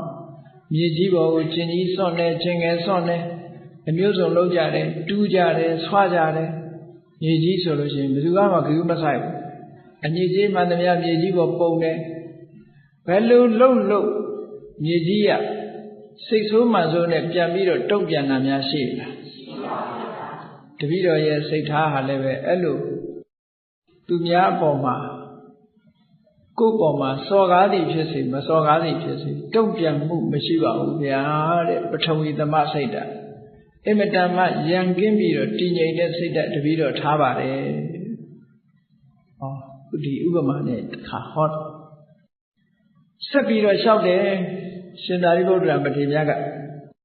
အချက်၉ချက်နဲ့ဆက်ပြီးတော့လျှောက်တပည့်တော်ရဲ့စိတ်ဓာတ်ဟာအာဘောသမရေနဲ့အလားတူတဲ့စိတ်ဓာတ်မျိုးတပည့်တော်မွေးပါတယ်တဲ့ရေဆိုတာဟာကောင်းတာကိုလည်းဆေးကြောဖျားပန်းအိုးတို့နော်ဖျားပန်းတင်တဲ့ဖန်ခွက်တို့ကောင်းတာလေးတွေဆေးတာလည်းပဲရေနဲ့ပဲဆေးတာကိုတွိုင်းလက်ထဲဝင်ပြီးတော့မကောင်းတာဆေးတာလည်းရေနဲ့ပဲဆေးတာကောင်းတာလည်းဆေးလည်းရေပဲမကောင်းတာဆေးလည်းရေပဲသို့သောရေကကောင်းတာလေးဆေးတော့ကတော့တပြုံမျိုးမကောင်းတာဆေးတဲ့အခါကျတော့မဲ့သွားသလားလို့ဆိုမမဲ့ပါဘူးရေဟာကောင်းတာဆိုးတာနဲ့ကြုံတွေ့ပြီမဲ့လို့အပြောင်းအလဲမရှိသလိုတပည့်တော်ရဲ့စိတ်ဓာတ်ဟာကိုယ့်ပေါ်မှာစော်ကားသည်ဖြစ်စေချီးမွမ်းသည်ဖြစ်စေပြောင်းလဲမှုမရှိပါဘူးတဲ့အဲ့ဒီအာဘောသမစိတ်ဓာတ်နဲ့တပည့်တော်ဟာရှင်းသုံးနေထိုင်တာဖြစ်ပါတယ်ဒါကြောင့်မို့လို့သတင်းသုံးဖို့တယောက်ကိုတိုက်ခိုက်ပြီးတော့မတောင်းပန်မဲနဲ့ထွက်သွားတယ်ဆိုတော့မဖြစ်နိုင်ပါဘူးမဟုတ်ပါဘူးလို့လျှောက်နောက်တပည့်တော်ရဲ့စိတ်ဓာတ်ဟာတေဇောသမမီးနဲ့အလားတရံတူတဲ့စိတ်ဓာတ်ပါတဲ့မီးနဲ့အလားတရံတူတာဆိုတာမီးဟာကောင်းတာလဲလောင်တာပဲမကောင်းတာလဲလောင်တာပဲ မီးတဲ့ကိုယွန်စရာထက်လို့မီးရဟိယွန်စရာကြီးငါမလောင်ဘူးလို့ပြောပါမလားပန်းကလေးထက်လို့လောင်ပန်းလေးကတော့လှတယ်ဆိုပြီးတော့မီးကလောင်ပေမဲ့မစင်ထက်တဲ့အခါကျတော့ယွန်စရာကြီးဆိုမလောင်မဲနေပါမလားအေးကောင်းတာလည်းလောင်တယ်မကောင်းတာလည်းလောင်တယ်ယွန်စရာလည်းလောင်တယ်ယွန်စရာမဟုတ်တာလည်းလောင်တယ်ပြီးမှခွဲခြားဆက်ဆံတာမရှိဘူးတဲ့အဲ့ဒါလိုပဲတပည့်တော်ရဲ့စိတ်ဟာတေဇောသမမိများလိုပဲခွဲခြားဆက်ဆံမှုမရှိပါဘူးလို့ဒီလိုရှောက်နောက်တပည့်တော်စိတ်ဟာဝါယောသမလေနဲ့အလားတန်တူရတယ်တဲ့လေဆိုတာကောင်းတာကိုလေဝိကြိုင်တဲ့အနံ့လေးကိုလေတိုက်သွားတာပဲဟိုးနန်စော်တဲ့အပုပ်နံ့ကြီးတွေရောတိုက်မလာဘူးလားမွေးကြိုင်တဲ့အနံ့ကလေးတိုက်တယ်လို့ပဲနန်စော်တဲ့ခွေးသိပ်ဘုံနဲ့အနံ့မျိုးတွေလည်းပဲတိုက်လာတာပဲငပိဘုံအနံ့လည်းတိုက်လာတာပဲဒွင်းသီးနံ့လည်းတိုက်လာတာပဲဟုတ်ကဲ့ဒါကြီးကတော့နံလို့ဆိုပြီးတော့သူချမ်းမထားခဲ့ဘူးပေါ့အဲ့ဒါလိုပဲတပည့်တော်စိတ်ဓာတ်ဟာကောင်းတာဖြစ်ဖြစ်ဆိုးတာဖြစ်ဖြစ်တုံလုံးမှုပြောင်းလဲမှုမရှိတဲ့ဝါယောသမစိတ်ဓာတ်မျိုးဖြစ်ပါတယ်ဗျာအဲ့ဒီလိုနေကျင့်သုံးနေထိုင်တာပါလို့ရှောက်တယ်အေးတန်ဃာတွေကလည်းတိတ်ပြီးတော့နားထောင်ရှင်သာရိပုတ္တရာမထေရသူ့ကိုယ်သူနှိမ့်ချပြီးတော့ရှောက်နေတာနော်သတင်းသုံးဖို့တူကိုစော်ကားဖို့ဆိုတာမဖြစ်နိုင်သူ့စိတ်ဟာအဲ့လောက်ထိအောင်စိတ်ထားမြင့်မြတ်တယ်ဆိုတာကိုရှောက်နောက်တစ်ခုကျတော့ဘာရှောက်တုံးဆိုရင်တပည့်တော်ရဲ့စိတ်ဟာဘာနဲ့အလားတန်တူတုံးဆိုလို့ရှိရင်ခြေတုပ်ပစိုးနဲ့အလားတန်တူပါတယ်ဗျာခြေတုပ်ဘဝခြေတုပ်ဘဝဆိုတာကောင်းတာဘယ်သူတုပ်မလဲခြေတော့မှပေးလာတဲ့အရာတွေမှန်သမျှခြေတုပ်ဘဝနဲ့တုပ်ကြတယ်မဟုတ်လားညနေတုပ်ဘဝပြောတာမဟုတ်ဘူးခြေတုပ်ဘဝနော်ကဲတကယ်ကိုဖျားပြီးလို့ရှိရင်ပညာဉာဏ်အထက်မြတ်ဆုံးပုဂ္ဂိုလ်ကသူ့ကိုယ်သူခြေတုပ်ပစိုးလောက်ပဲစိတ်ဓာတ်ဟာအဲ့လောက်ထိအောင်နှိမ့်ချထားတယ်ဆိုအဲ့ဒီလိုနှိုင်းရှင်ပြီးတော့ပြောတဲ့အခါမှာပုရုဇဉ်ယဟန်တွေကမျက်ရည်တွေပေါက်ပေါက်ပေါက်ပေါက်ချကြတယ်ရှင်သာရိပုတ္တရာဒီလောက်ဂုဏ်ကြီးတဲ့ပုဂ္ဂိုလ်ဟာသူ့ကိုယ်သူခြေတုပ်ပစိုးလို့ဆိုတော့မာမနတရားဘလောက်နှိမ့်ချတယ်ဟုတ်လားတာမန်ပုဂ္ဂိုလ်တွေကအဲ့ဒီလောက်ထိအောင်မနှိမ့်နိုင်ဘူးနော်ငါဆိုတဲ့မာနဒီတာမန်ပုဂ္ဂိုလ်မပြောနဲ့တရောင်းစားကတော့အဲ့လောက်မနှိမ့်ဘူးနှိမ့်ရလားနှိမ့်ပါဗျာတရောင်းစားခေါ်ပြီးတော့အလုပ်လုပ်ခိုင်းမလုပ်ဘူးငါတရောင်းစားမင်းပေးတဲ့ငွေလေးလောက်တော့ခယူးမဆိုင်ဘူးဟုတ်လားတရောင်းစားလားတောင်းမစားနဲ့ဒီနားတစ်ပြက်စီးတွေလှဲပြီးတော့ရှင်ငါပတ်စံ90ပေးမယ်ဆိုဟုတ်မလုပ်ဘူးတရောင်းစားရဲ့မာနဒီ90လောက်များအရေးမကြီးဘူးအရေးမပါဘူးမင်းပေးမဲ့ငွေ90ခယူးမဆိုင်တောင်းလိုက်ရင်ဒီတဲ့ရဟုတ်ကဲ့အဲ့တော့ရှင်သာရိပုတ္တရာမထေရသူစိတ်ကိုသူနှိမ့်ချလိုက်တာရဇောဟရဏမြုံမုံတွေကိုတုတ်လင်းရတဲ့အညစ်အကြေးတွေကိုတုတ်ပစ်တယ်ခြေတုပ်ပစိုးခဲ့တယ်သူစိတ်ထဲမှာဒီလိုပဲထားပါတယ်တဲ့ဘု து ပေါ်မှာမောက်မောက်မာမာမဆက်ဆံပါဘူးဒီလိုဟောတယ်အေးပုရုဇဉ်ယဟန်တွေမှာဝမ်းနဲ့ကြေကွဲမှုဒီအတန်ကြားတဲ့အခါမှာဖြစ်ကြတယ်နောက်တစ်ခုကဘလောက်တော့တပည့်တော်ရဲ့စိတ်ဓာတ်ဟာအများပေါ်မှာဘလောက်ထိအောင်နှိမ့်ချထားတုံးလို့ဆိုလို့ရှိရင်အိန္ဒိယနိုင်ငံမှာစန္ဒာလဆိုတဲ့အမျိုးရှိတယ်ဗမာလိုပြန်တော့ဒွန်းစန္ဒာမျိုးလို့ခေါ်တာပေါ့သရောင်းစားကဲပါမျိုးပေါ့အင်မတန်မှအောက်တန်းကြတဲ့အောက်ကတ်လို့ခေါ်စန်းနေနေဒီကနေ့ထိအောင်အိန္ဒိယနိုင်ငံမှာစန်းနေနေဟာအနှိမ်ခံရတာရှိတယ်ပေါ့စန်းနေနေဘုန်းကြီးတို့အိန္ဒိယသွားတော့ကအတွေ့အကြုံလေးတစ်ခုပြောပြ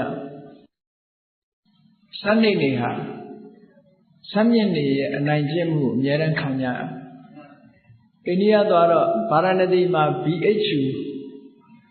ဟိန္ဒူဗာရာဏသီဟိန္ဒူ University ကိုအတူကောက်ခါတော့ BHU လို့ခေါ်တယ် BHU အဲ့ဒီတက္ကသိုလ်ကြီးကိုသွားပြီးတော့ပြန်လာတဲ့အခါကျတော့အိန္ဒိယမှာရှိတဲ့သုံးဘင်းကားလေးကိုစီးလာနှစ်ပါးတူလို့အဲ့တော့သုံးဘင်းကားမှာနောက်ထပ်ထိုင်ကုန်နှစ်ခုပိုးနေသေးတယ်လမ်းရောက်တဲ့အခါကျတော့ကျောင်းသား2ယောက်တက်လာကျောင်းသား2ယောက်တက်လာပြီးတော့အဲ့ကားပေါ်မှာတူတူစီးပြီးတော့သူတို့ဆင်းမဲ့နေရာရောက်တော့ဘုန်းကြီးတို့မဆင်းခင်ပဲသူတို့နေရာရောက်တော့ဆင်းကြတယ်ပေါ့ ဆင်းတဲ့အခါမှာပတ်စံပေးမသွားဘူးဒီတိုင်းခတ်တီတီဆင်းသွားတယ်အဲသုံးမင်းကားမောင်းတဲ့ဒရိုင်ဘာကဆန်းနေပြောလိုက်တောင်းပတ်စံပေးဖို့ပြောတယ်ဟိုကောင်တွေကမျက်စောင်းတစ်ချက်ထိုးကြည့်သွားဘာမှပြောရတော့ဆက်မောင်းသွားရှင်နော်မျက်စောင်းကလေးတစ်ချက်ပဲထိုးလိုက်တာပတ်စံမတောင်းရဘူးအဲ့ဒါဇာမြင့်နဲ့စမ်းတယ်မေးကြည့်လိုက်တော့ဟာဒီကောင်တွေကဘာလို့မပေးတာသူတို့ကဇာမြင့်နေတဲ့ဇာမြင့်နဲ့ဇာနှိမ့်ဆိုမရှင်းရဘူးဒီကနေ့ထိကြောက်ကြတော့အဲ့လိုအဲ့တော့စန္ဒာလဆိုတာအမတန်မှအပေခံဘဝမှာမွေးလာကြတဲ့ပုဂ္ဂိုလ်တွေပေါ့အိန္ဒိယမှာဆိုဘယ်သူတွေကမှအဖက်မလုပ်သူတို့ကိုလေတင်ကလည်းသွားလို့မရဘူးသူတို့နဲ့အန်တချေပေါလို့ခေါ်တယ်သူတို့ကိုမထိရအောင်စမ်းနေလို့ထိရင်လူတွေကတနာတယ်ပေါ့အဲဒါကြောင့်အန်တချေပေါလူချင်းတောင်မှနော်မထိရဘူးဆိုတဲ့လူတွေရှိသေးတယ်အဲ့ဒီစန္ဒာလသူတို့သားနဲ့စန္ဒာလသူတို့သမီးဟာအဝတ်စုပ်ကလေးဝတ်ပြီးတော့ခွက်ကလေးနဲ့ထမင်းလေတောင်းတဲ့အခါကျတော့ဘယ်လိုစိတ်ဓာတ်နဲ့တောင်းမလို့သူတို့စိတ်ဟာအစွမ်းကုန်နှိမ့်ချထားတဲ့စိတ်ပဲဖြစ်မှာပေါ့ဟုတ်တယ်မလားညနေချိုလေးသွေးပြီးတော့အစွမ်းကုန်နှိမ့်ချထားတဲ့မာမနဆိုတာလုံးဝမရှိဘူးရှိအချိန်ချင်းခိုးပြီးတော့ကြော့ပြီးတော့ဘသူပေါ်မှာမာမနမထားရဘူးထမင်းလေးတစ်လုံးစားဖို့ရအတွက်ဘရိုဒီလေးတစ်ချက်ရဖို့ရအတွက်လိုက်ပြီးအဲ့လိုတောင်းတပည့်တော်လည်းပဲအဲ့ဒီလိုစန္ဒာလသူငယ်စန္ဒာလသူငယ်မတွေရဲ့စိတ်ဓာတ်အတိုင်းပါပဲတဲ့တပည့်တော်စိတ်ကိုအမြဲတမ်းနှိမ့်ချထားပါတယ်ဟော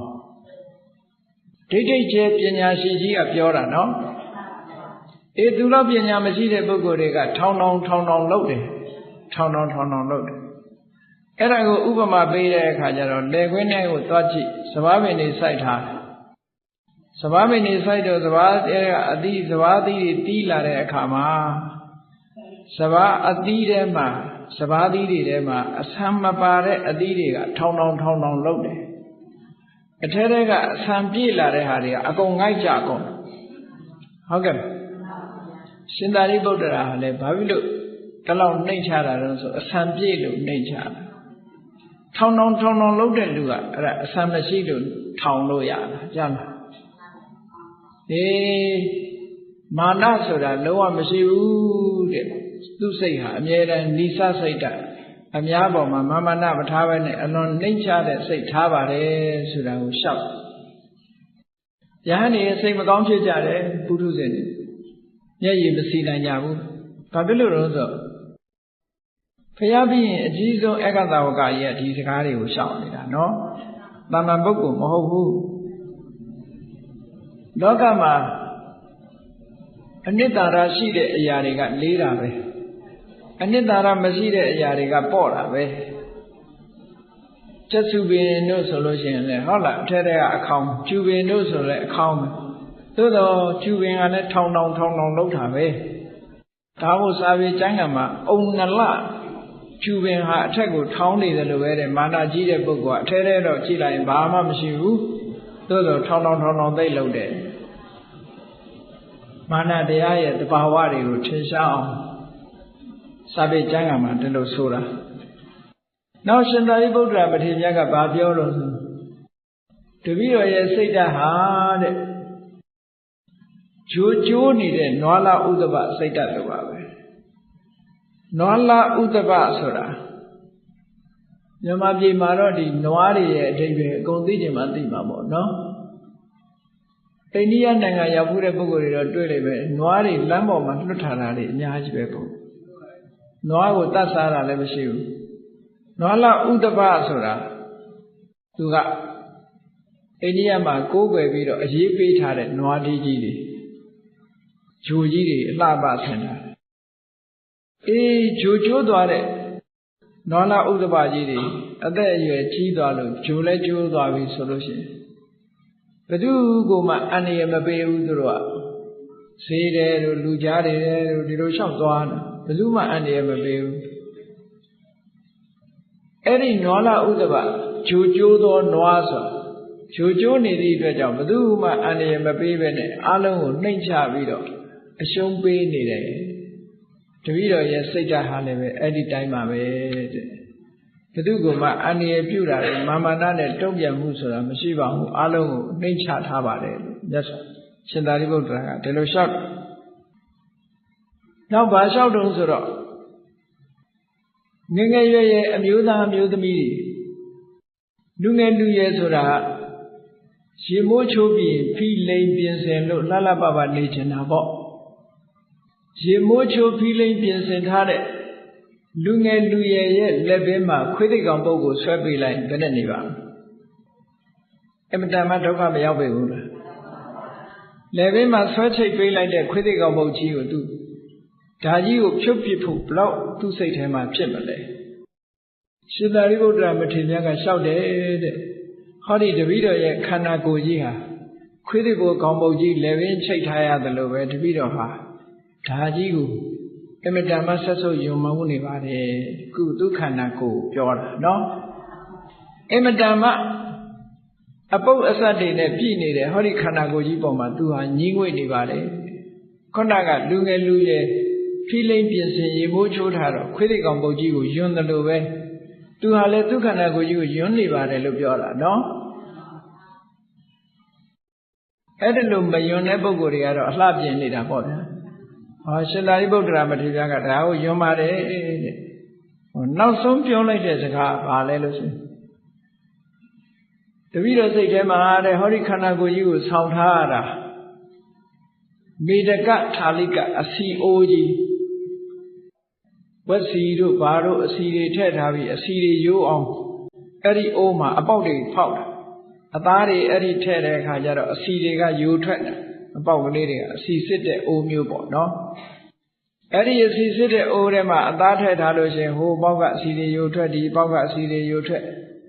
အဲ့ဒီအိုးကြီးကိုရွက်ထားရတဲ့ပုဂ္ဂိုလ်ဟာအစီတရွှဲချွဲဖြစ်နေမှာပေါ့တကူလုံးညင်ပြီးအဲ့တော့တပည့်တော်လည်းပဲဟောဒီခန္ဓာကိုယ်ကြီးကိုရထားတာအဲ့ဒီအစီအိုးကြီးကိုရွက်ထားရတယ်လို့ပါပဲတဲ့ဟုတ်တာပေါ့လူတွေရဲ့ခန္ဓာကိုယ်ကစားလိုက်တော့တစ်ပေါက်ထဲကဝင်လာတာထွက်တော့9ပေါက်ကထွက်နော်စားလိုက်တော့ကောင်းပြီနော်ဟင်းရုံမုံနေနိုင်ငံခတ်မချိုးချိုးအောင်ဟင်းနေကောင်းပြီဆိုတာတွေစားဘာကင်ညာကင်ဆိုတာတွေရောနော်အဲ့ဒါလို့စားတော့ကတစ်ပေါက်ထဲကစားလိုက်ထွက်လာတဲ့အခါကျတော့မျက်စိကလည်းထွက်တယ်နားကလည်းထွက်တယ်နှာခေါင်းကလည်းထွက်တယ်ပါးစပ်ကလည်းထွက်တယ်အပေါက်ရှိသမျှအကုန်ထွက်ကိုယ်ဘောက်တော်ရအမာဝါကနေပြီးတော့အကုန်ထွက်လာတဲ့အခါကျတော့စားတော့ကဝင်သွားတာကောင်းသလောက်ပဲထွက်လာတဲ့အခါကျတော့အမတန်မှနန်းစော်တယ်ဟုတ်ရဲ့လားမနန်းစော်ဘူးဆိုလို့ချင်းတွိုင်းလက်တို့အိမ်သာတို့ပဲလို့မလဲအထက်ကရာဝိတ္တုရိမေအထက်ကရာကြီးမှာရေးထားတာနော်လူတွေကစားတော့ကတော့တဲ့ဝိုင်းဖွဲ့ပြီးတော့ပြောပြောပါပါစားတယ်တဲ့အဲ့ဒီစားထားတဲ့အစာတွေကိုထုတ်ပြတဲ့အခါကျတော့တယောက်တည်းတိတ်တိတ်ကလေးပုံချက်ချပြီးတော့ထုတ်တယ်တဲ့ဒါတွေးကြည့်လေတွေးကြည့်စရာမလိုပါဘူးသိတာအဲ့ဒါလို့မေတကထာလိကအစီအိုးကြီးရွက်ထားရတယ်လို့ခန္ဓာကိုယ်ကလည်းပဲဟိုပေါက်ကယူထွက်ဒီပေါက်ကယူထွက်နဲ့အဲ့ဒါလို့စိတ်ပြည့်စရာအလွန်ကောင်းတယ်ပိတ်ထားလို့လည်းရတာမှမဟုတ်တာဟုတ်ကဲ့လားပိတ်ထားလို့မရဘူးကိုယ်ပေါက်တော်ရအမာဝါထွက်လာတာတွေကလည်းအမတန်မှဆွဆုပ်စရာတွေကြီးပဲထွက်တယ်အဲ့ဒါလို့ခန္ဓာကိုယ်ကြီးကိုတပည့်တော်ညီးငွေလှပါတယ်ဗျာအဲ့ဒီခန္ဓာကိုယ်ကြီးရဲ့ညီးငွေမှုညီးငွေစရာကောင်းတဲ့အချက်တွေကာယကတာကတတိပွားထားလို့သိတာနော်ခန္ဓာကိုယ်ကြီးရဲ့အနေအထားကိုအမြဲတမ်းတပည့်တော်တတိကပ်ပြီးတော့နေတဲ့ပုဂ္ဂိုလ်ဖြစ်ပါတယ်တဲ့အဲ့ဒါလို့တတိထားနေတဲ့ပုဂ္ဂိုလ်တယောက်ကသတင်းသုံးဖို့တူတယောက်ကိုတိုက်ခိုက်ပြီးတဲ့နောက်မှာမတောင်းပန်မဲနဲ့ခရီးတည်စားကြီးထွက်သွားတယ်ဆိုတာမဖြစ်နိုင်ပါဘူးခင်ဗျာလို့ဒီလိုဥပမာ၉ချက်နဲ့ရှင်သာရိပုတ္တရာမထေရမြတ်ဟာမြတ်စွာဘုရားကိုလျှောက်ထားတဲ့အခါကျတော့ဘာဖြစ်တုံးဆိုတော့ဟိုဆွဆွဲတဲ့ကိုယ်တော်ဒုက္ခရောက်ဆွဆွဲတဲ့ကိုယ်တော်တခါတည်းတကုတ်လုံးပူးထူပြီးတော့ သူကတော့မဟုတ်ဘူးရှင်သာရိပုတ္တရာကသူ့ကိုနှုတ်ဆက်သွားစေချင်တာတဲ့ရှင်သာရိပုတ္တရာကသူ့ကိုနှုတ်မဆက်လို့သူကမကျေနပ်တာဆိုလိုတာကအခုခေတ်လည်းရှိတာပဲလူကြီးကကိုယ့်ကိုဦးစားပေးတာကြိုက်တယ်ဦးစားမပေးရင်သူ့ကိုအေးမလုပ်ဘူးဆိုပြီးတော့အဲ့ဒါလိုလုပ်တဲ့သဘောပဲအဲ့ဒီကိုတော့ကသူ့ကိုနှုတ်မဆက်လို့ဆိုပြီးတော့ရှင်သာရိပုတ္တရာဘုရားတိုင်တာအဲ့ဒီမှာဒီလိုရှင်သာရိပုတ္တရာကလျှောက်ထားတဲ့အခါမှာသူ့တကိုယ်လုံးပူးထူပြီးတော့ဘုရားကိုထားပြီးတော့တောင်းပန်နေရှင်ဘုရားတပည့်တော်မဟုတ်မတရားတွေဆွဆွဲမိပါပြီဆိုပြီးတော့ဘုရားလျှောက်တော့မြတ်စွာဘုရားကအေးကိုယ့်အပြစ်ကိုမြင်ပြီးတော့တရားနိလန်းအတိုင်းကုစားတာမှန်တယ်ကုစားပြီးတော့နောင်ကိုဒါမျိုးမဖြစ်အောင်ထိန်းသိမ်းဆောင်ရှောက်ရမယ်ဆိုပြီးတော့မြတ်စွာဘုရားကသာရိပုတ္တရာတဲ့ဒီအသိဉာဏ်မရှိတဲ့ယဟန်မောဂပုရိသဘာမှတန်ဖိုးမရှိတဲ့ပုဂ္ဂိုလ်သိခံလိုက်ပါလို့ဆိုရှင်သာရိပုတ္တရာမထေရကတောင်းပန်တယ်အရှင်ဘုရားတပည့်တော်ပေါ်မှာအပြည့်ရှိရင်ခွင့်လွတ်ပါတပည့်တော်ကလည်းရှင်ဘုရားပေါ်ခွင့်လွတ်ပါတယ်လို့မြတ်စွာဘုရားကရှင်သာရိပုတ္တရာကသာမတောင်းပန်မဲနဲ့နေမယ်ဆိုရင်ဒီကိုယ်တော်ကောင်းဟာခုနှစ်စိတ်ကွဲသွားနိုင်တယ်ပေါ့ဟုတ်ကဲ့ဘာကြောင့်ခုနှစ်စိတ်ကွဲတာဆိုတာတော့မပါဘူးပေါ့သို့တော်လည်းပဲကြည့်မယ်ဆိုလို့ရှိရင်နော်သူဟာစိတ်သောကတွေအကြီးအကျယ်ရောက်ပြီးတော့အုံနောက်သွေးကြောပြတ်သွားတာလည်းဖြစ်ချင်းဖြစ်ပါပေါ့နော်အဲ့ဒီလိုဒုက္ခတွေရောက်သွားလိမ့်မယ်ရှင်သာရိပုတ္တရာကတောင်းပန်ပေးလိုက်တယ်အဲ့ဒီကြတော့မှအားလုံးဟာပြင်းငိမ့်ပြီးတော့ဒီကိုယ်တော်ရဲ့မဟုတ်မှလှုပ်ဆက်ထွင်ပြီးတော့ရှင်သာရိပုတ္တရာကိုဆွဆွဲပြောဆိုတယ်ဆိုတာလည်းပေါ်လွင်ပြီးတော့သွားတယ်အဲ့ဒါဟာရှင်သာရိပုတ္တရာမထေရစိတ်ထားမြင့်မြတ်သူဖြစ်ပါတယ်ပေါ့အဲ့ဒီလိုအများပေါ်မှာသဘောထားနိုင်တဲ့ပုဂ္ဂိုလ်ရဲ့စိတ်ထားမျိုးကသာလေမြင့်မြတ်တဲ့စိတ်ထားအဲ့ဒီစိတ်ထားမျိုးရှိသူကသာလေစိတ်ထားမြင့်မြတ်သူလို့ဖြစ်မှာဒါကြောင့်မို့ဘုန်းကြီးတို့တွေစိတ်ထားမြင့်မြတ်သူဖြစ်အောင်ကာကတသတိကမ္မထံကိုသေချာစွာကျင့်ကြံကြိုးကုပ်အထုတ်ခြင်းဖြင့်စိတ်ထားမြင့်မြတ်တဲ့ပုဂ္ဂိုလ်အဆင့်သို့ရောက်သွားအောင်ကျင့်ကြံကြိုးကုပ်အထုတ်ကြပါစို့အထုတ်နိုင်ကြပါစေကုန်သတည်း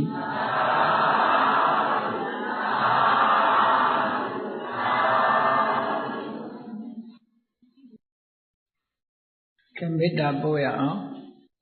တတ္တဝါများစွာ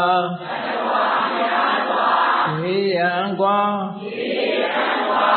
ချမ်းသာကြပါစေတတ္တဝါများစွာဝေယံကွာချမ်းသာကြပါစေမေတ္တာရေချမ်းသွန်ကားဖြံငြိမ်းချမ်းကြပါစေမေတ္တာရေချမ်းသွန်ကားဖြံ